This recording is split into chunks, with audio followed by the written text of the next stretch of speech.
इस कलर से magnetic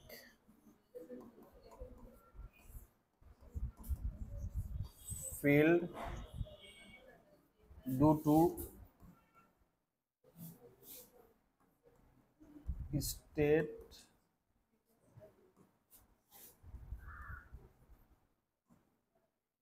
current carrying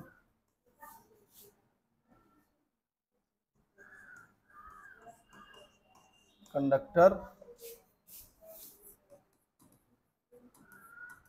finite size. बात वही हुआ, दोनों चीजें। देखिए पहले हम लोग फाइनाइट देख लेते हैं, फिर इसी में इनफाइनाइट हो जाएगा। यानी हमें निकालना है magnetic field due to state current carrying conductor finite size. मतलब अगर एक आप कोई वायर ले लो, आप सिंपल सा सेफ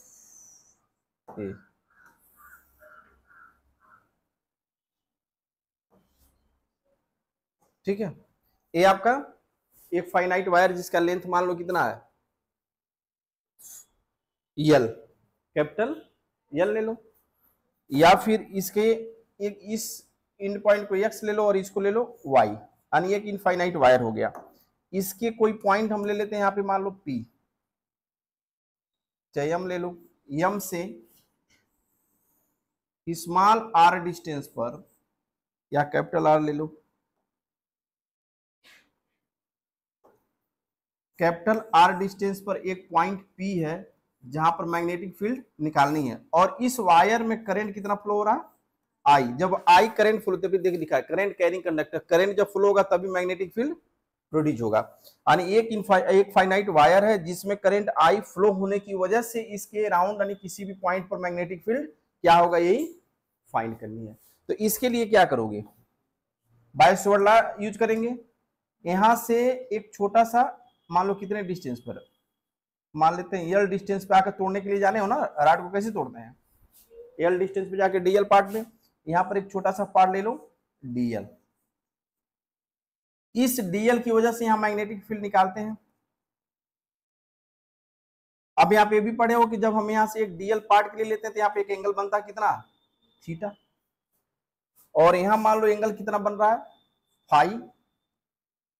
समझ रहे बात ना, ये थीटा है।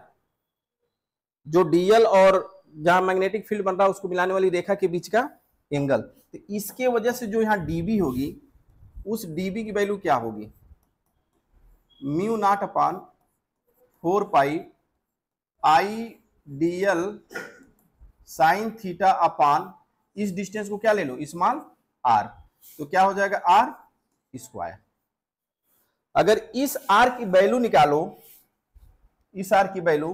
तो आर इक्वल टू क्या हो जाएगा, r square plus L square पर 1/2, यही होगा ना। और साइन थीटा की वैल्यू क्या हो जाएगी, ये थीटा यहां है, तो साइन थीटा की वैल्यू क्या हो जाएगी, capital R upon small r, हो जाएगा ना, capital R upon small r. क्योंकि देखो यहाँ पे ये आपका बेस हो जाएगा, थीटा इसके साथ बना हुआ है। तो जब यह वैल्यू इसमें डीबी में रखोगे, dB equal to mu naught upon 4 pi आई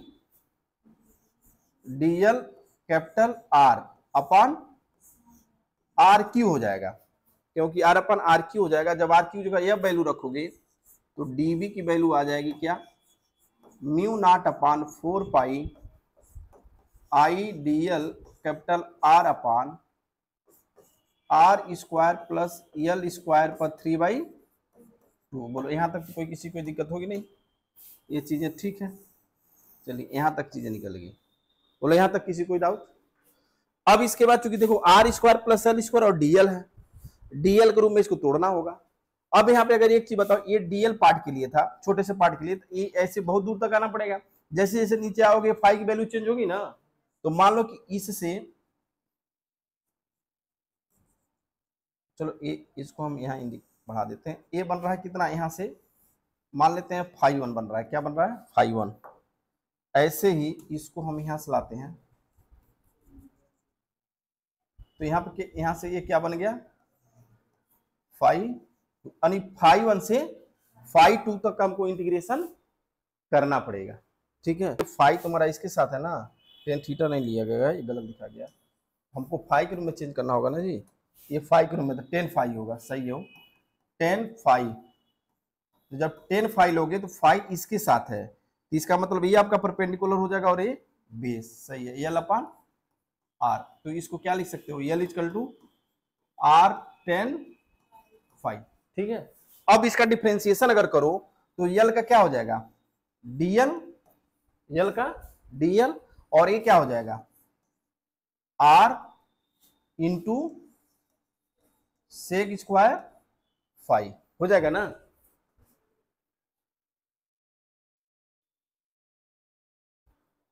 सही है, डिफरेंशिएशन दो टर्म है तुम्हारा, दो उसमें वेरिएबल है आर और टेन फाइव, तो डिफरेंशिएशन उसका सही है।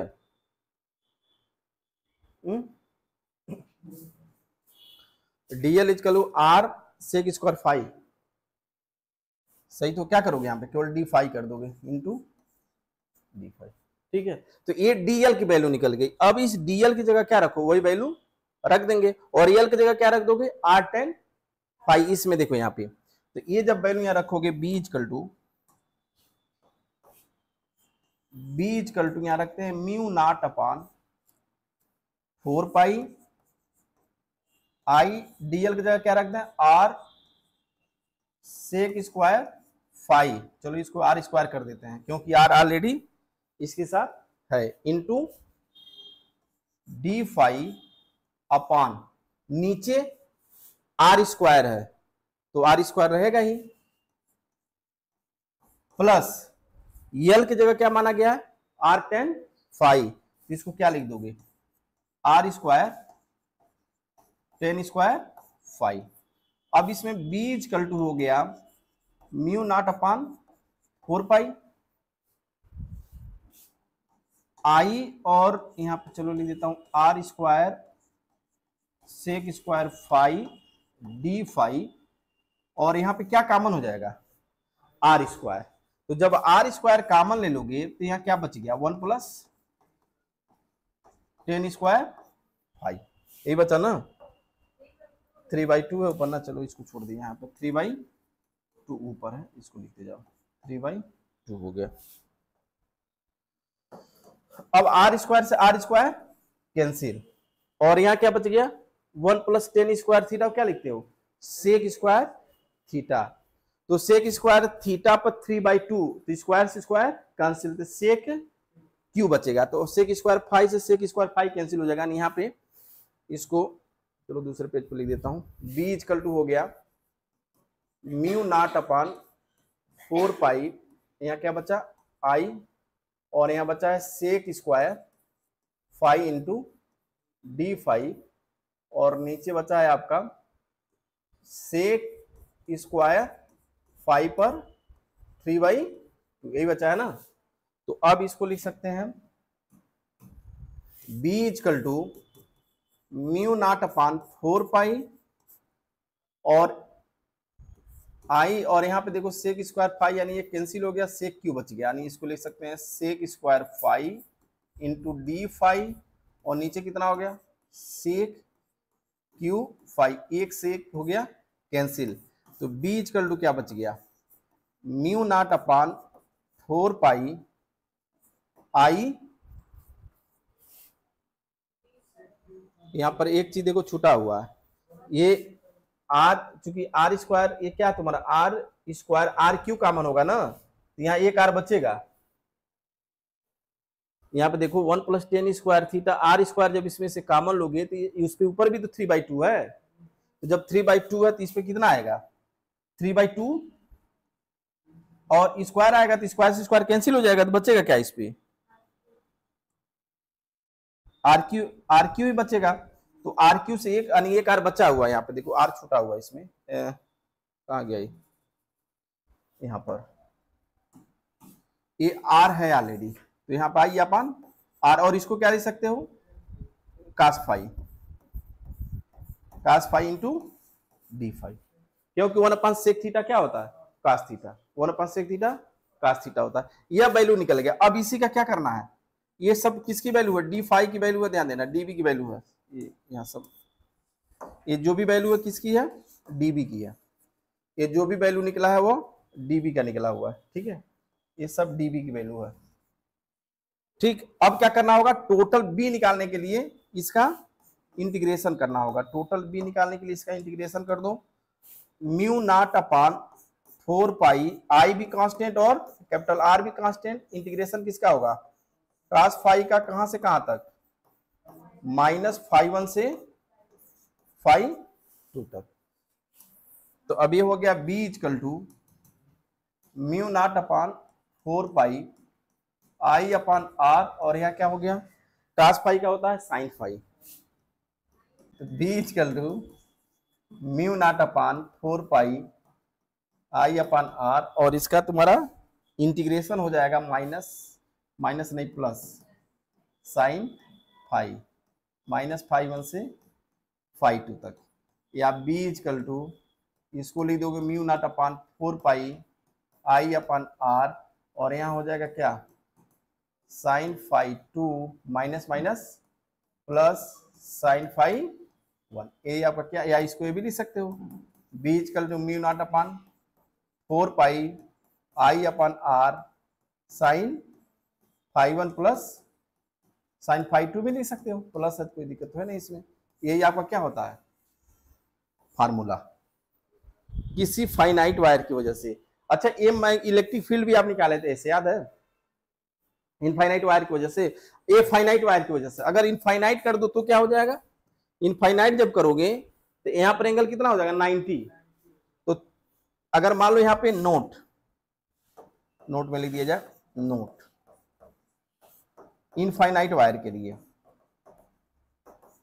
इनफाइनाइट वायर मतलब अनंत लंबाई का हो गया, अनंत लंबाई का हो गया, तो φ1 की वैल्यू क्या हो जाएगी और φ2 की वैल्यू क्या हो जाएगी 90 डिग्री। तो जब 90 डिग्री करोगे तो ये sin 90 और sin 90 की वैल्यू 1 और 1, तो कितना हो गया 2, तो तब इसकी वैल्यू जब रखोगे तो b इक्वल टू क्या आ जाएगा, mu not upon 2 pi I upon are.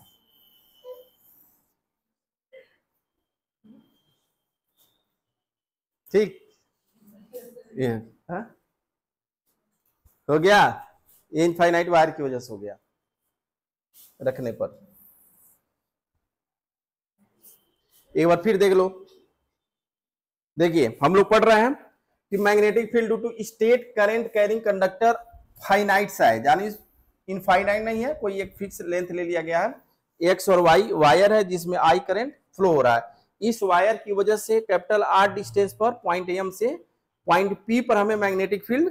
Find करनी है। तो इसके लिए क्या करेंगे, बाय-सॉवर्ट रूल्स लगाएंगे, बाय-सॉवर्ट के रूल्स के अकॉर्डिंग क्या होगा, हालांकि अभी इसका वैल्यू निकालोगे उसके अनुसार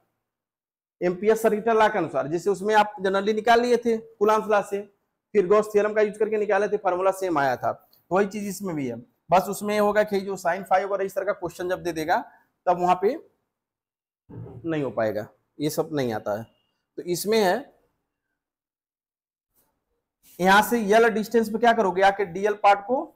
तोड़ेंगे सबसे पहले, एम से आके यल पे वायर को तोड़ने का तरीका पता ही है, किसी पॉइंट से एक्स पे जाके डीएक्स, जैसे यल पे आके डीएल। अब इस डीएल की वजह से यहाँ पे मैग्नेटिक फील्ड मान लो निकाल रहे हो, तो यह जो डीएल है, तो इससे जो डिस्टेंस निकालो यहाँ से कुछ एंगल तो बनेगा ही थीटा,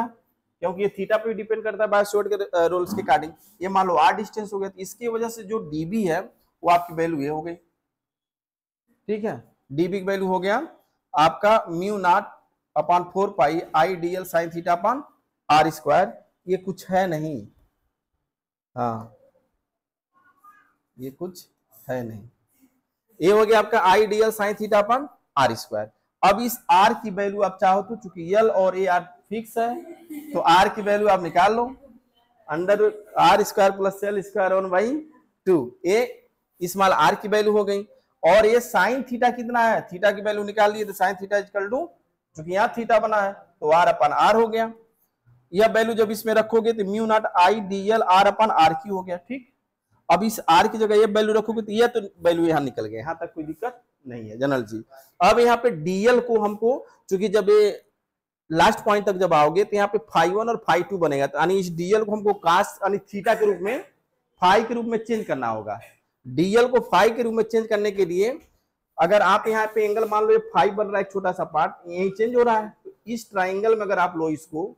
ठीक है, ये कौन सा ट्राइंगल, मान लो पॉइंट ए होगा, ये ट्राइंगल हो गया एम ओ पी में, लिख सकते हो ट्राइंगल एम ओ पी में, तो क्या हो जाएगा tan phi equal to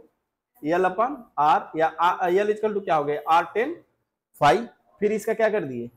differentiation किए हो, क्या किए हो डिफ्रेंसिएशन, डिफ्रेंसिएशन करने पर इसका क्या आया DL R sec square theta sec square phi into D phi. अब इस डीएल की जगह क्या रख देंगे, ये वैल्यू पूरा रख दोगे, और एल की जगह आर टेन फाई, देखो यहाँ पे एल की जगह क्या रख दिया आर टेन फाई, ऊपर 3/2 है। अब 3/2 और यानी कॉमन जब लोगे इसमें से आर स्क्वायर, तो आर स्क्वायर पे 3/2 आएगा, ठीक, तो कैंसिल हो जाएगा, तो आर क्यों बचा आर स्क्वायर कैंसिल हो गया, सारी चीजें समझ में ही रहा होगा। फिर अब इसके बाद तुम्हारा ये वैल्यू बच गया, क्योंकि 1 + tan स्क्वायर थीटा तुम्हारा सेक स्क्वायर थीटा के इक्वल होता है, कैंसिल हो गया है। यहाँ पर क्या बच गया ये बस, अब इसी का क्या कर दिए इंटीग्रेशन, हाँ -φ इसलिए लिया गया, देखो ऊपर की तरफ φ2 प्लस है और नीचे डायरेक्शन चेंज हो जा रहा है ना, इसलिए, ठीक, ये आपका हो गया, देख लो एक बार।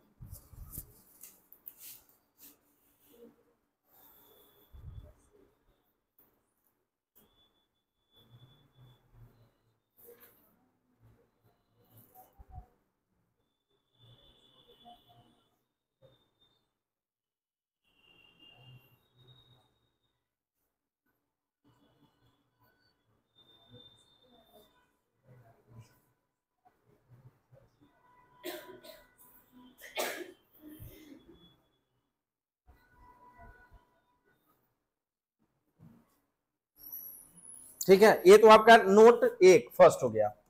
सेकेंड देखो इसमें क्वेश्चन, अगर मान लो कि ये इनफाइनाइट वायर ही हो, क्या हो सेकेंड आपका इनफाइनाइट वायर हो, ये इनफाइनाइट वायर ही हो, लेकिन इसमें क्या कंडीशन क्या है कि एक इंड पॉइंट तो बहुत दूर हो और दूसरा इंड पॉइंट उसके नजदीक हो, तो जो दूसरा पॉइंट उसके दूर होगा वो मान लो φ2 इक्वल टू क्या हो गया 90 डिग्री, और जो नजदीक होगा उसकी वैल्यू कितनी होगी लगभग 0 डिग्री, या इसको ये भी लिख सकते हो φ1 इक्वल टू 90 या φ2 इक्वल टू 0। मतलब एक क्या हो, एक इनफाइनाइट वायर के बहुत ही पॉइंट जो हो नजदीक हो और दूसरा बहुत ही दूर हो, मतलब ये हो गया ये इनफाइनाइट वायर है, ये इनफाइनाइट वायर हो गया, ऐसे यहां निकालना है, तो ये तो तुम्हारा क्या हो गया 0, लेकिन दूसरा क्या हो गया 90 डिग्री, बात समझे। तो अब इस वैल्यू को जब इसमें जब रखोगे b equal to μ0 upon 4 pi i upon r, और यहाँ क्या रखे sine 90 degree plus sine 0 degree, तो फिर मी की वैल्यू क्या आ गया, b की वैल्यू क्या आ गया μ0 upon 4 pi i upon r। देखो इसमें बहुत कंफ्यूजन करता है फार्मूले भी, कहाँ क्या कौन सा एक ही जैसे सब मिलता है, तो μ0 upon 4 pi μ0 upon 2 pi i upon r ऐसे करके मिस्टेक होता है। तो कब होगा जब इनफाइनाइट वायर का एक पॉइंट बहुत नजदीक हो दूसरा बहुत ही दूर हो, और इसमें कब आया है ये जब दोनों इनफाइनाइट वायर पूरा आई हो, ठीक, तो मेन फार्मूला वही है। दूसरा अगर मान लो कि एक इनफाइनाइट वायर ले लिया जाए, ये भी क्वेश्चन बताए थे उसमें भी इलेक्ट्रिक फील्ड में भी, ये टोटल लेंथ कितना है L, इसके मिड पॉइंट से अगर निकालना हो यहाँ पर मैग्नेटिक फील्ड तब क्या होगा, यानी ये बिल्कुल फिक्स है, ये भी कितना है L/2 और ये भी कितना है L/2। अब क्या होगा कैसे 0, ये मान लो ठीक है L/2 हो गया, एक डिस्टेंस कितना है कैपिटल R, अच्छा यहां से यह क्या बनाए हो φ1 φ2 था, और ये क्या है φ1, यही है ना, और इसकी वैल्यू क्या पड़े हो आप b equal to μ0 upon i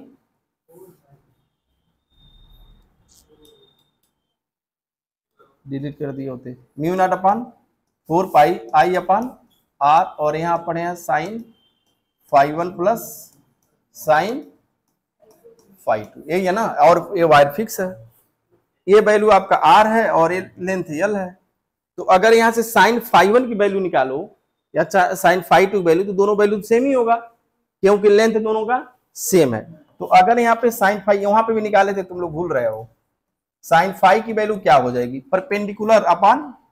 hypotenuse. Hypotenuse तो है नहीं, तो इसकी वैल्यू कितनी हो जाएगी, R square plus L by 2 का होल स्क्वायर, यही हो जाएगा ना। तो यहां पर रखोगे sine theta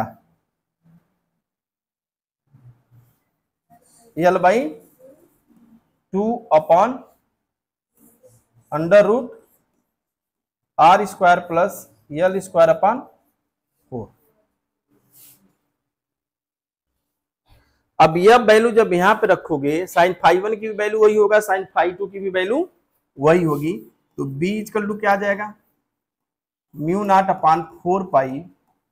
I upon are, और यहाँ क्या हो गया 2 into L by 2 upon under root R square plus L square upon 4। ये हो गया कैंसिल। तो b की वैल्यू क्या आ गई, b की वैल्यू आ गया आपका b equal to mu not upon, अरे यार कहाँ ही हमेशा गड़बड़ हो रहा है, mu not upon 4 pi I upon are, और यहाँ क्या बन गया L upon under root R square plus L square upon 4 को बाहर अच्छा हल करने पर हो जाएगा, 2 हो जाएगा, 2 ऊपर चला जाएगा। चलो तो यहां लिख देते हैं,